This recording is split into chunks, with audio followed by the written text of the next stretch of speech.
When I was young, I wasn't aware I had a disability. I was hopeless at ball sports, just couldn't see the ball at all, so focused on swimming instead. When I was diagnosed as being vision impaired, I was told to buy a good pair of sunglasses and get on with my life. Back then in the 70s, there were no organisations to support me and assistive technology did not exist. I worked for 42 years as a nurse and loved it. I had to stop purely because I lost the ability to read. I couldn't read the back of medication packets anymore, and doctors' writing was almost impossible. At 55, I was declared legally blind. I had to give up my nursing licence and I had to start using a white cane. When I stopped, it was devastating for me, and I had nothing to replace a career that I really loved.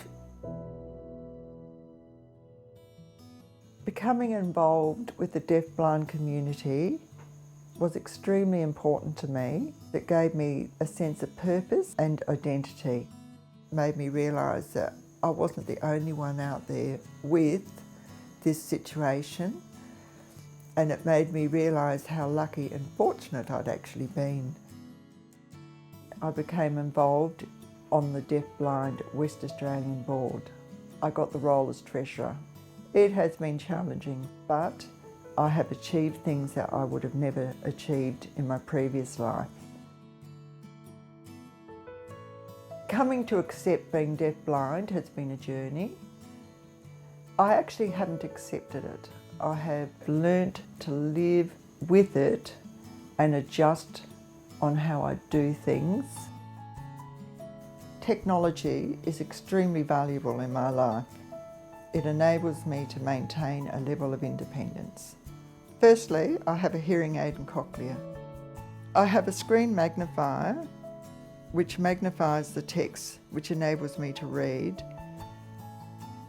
I also use Zoom Text Fusion, which talks to me and tells me where I am on the screen.